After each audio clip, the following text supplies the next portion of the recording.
Yo mga idol, kamusta? Sports Talk PH nga pala. Ang update kay Crawford, pag-usapan natin yan mga idol. Ngunit bago ang lahat ay huwag kakalimutang mag-subscribe at i-click ang notification bell button for more sports talk.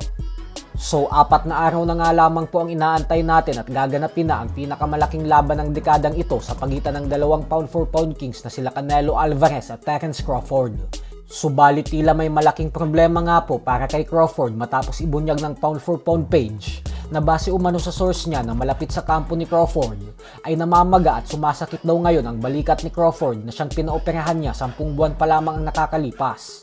Ayon dito ay sa nakalipas na 2 buwan umano ay lumalala ang kondisyon ng balikat ni Crawford kung saan pabalik-balik ang sakit nito kaya naman minomonitor daw ito ng maigi. Pero ganun pa man nga po ay nananatiling tikom ang bibig ni Crawford at ng buong kampo nito sa issue niya sa injury. At bagkos 100% ang desisyon ni Crawford na tumuloy sa mega showdown nila ni Canelo sa linggo. Habang ang dating promoter naman ni Crawford na si Bob Arum ay kumpiyansang sinabi na sa palagay niya umano ay mananalo si Crawford via lopsided unanimous decision o kaya naman daw ay via knockout. Paliwanag ni Arum na hindi na daw kasi katulad ng dati si Canelo kung saan lipas na ang kalakasan nito at humina na base sa mga naging performance nito sa huling 4 na laban niya. Samantala ang dati namang nakasagupa ni Canelo na si middleweight legend Gennady Golovkin ay sinabing wala daw dapat ipangamba si Crawford kung ang pinoproblema nito ay ang bagsik at lakas ng kamao ni Canelo.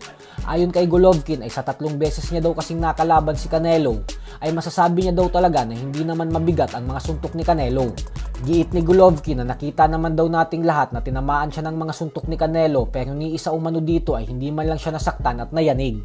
Sa kabilang banda naman mga idol ay nagbigay naman nga po ng opinyon ng ating pambato na si Pinoy boxing legend former 4 Division World Champion Nonito Donaire Jr. patungkol sa mga bigating laban ngayong linggo. Ayon kay Donaire ay para makuha ni Canelo ang panalo ay kailangan daw nitong puntiryahin ang katawan ni Crawford at agad banatan ang bodega nito. Walang duda umano na si Crawford ang mas talented fighter sa dalawa. Pero ang problema daw kasi dito ay aakyat ng 2 division si Crawford. Kaya makikita daw natin dito kung ano ang magiging reaksyon ni Crawford sa oras na matikman nito ang kamao ni Canelo. Giit ni Donaire na para sa kanya umano ay 50-50 ang sagupaan na ito dahil na kay Canelo umano ang power habang na kay Crawford naman daw ang skills at speed. At patungkol naman sa Naoya Inoue versus Muradjon Akhmadaliev ay sinabi naman ni Donaire na napakaganda din umano ng bakbakan na ito gawa ng magaling na fighter din daw si Akhmadaliev. Kailangan umano ni Akhmadaliev magpakita ng magandang depensa at head movement upang mas lalong mahirapan si Inoue. Kailangan umano ipakita ni Akhmadaliev na buong tapang siyang lalaban kay Inoue at hindi magpapakita ng kahit konting respeto. Lalo pat napakahirap umanong kalaban ni Inoue nang dahil sa lakas at bilis nito. So hanggang dito na lang po muna tayo mga idol.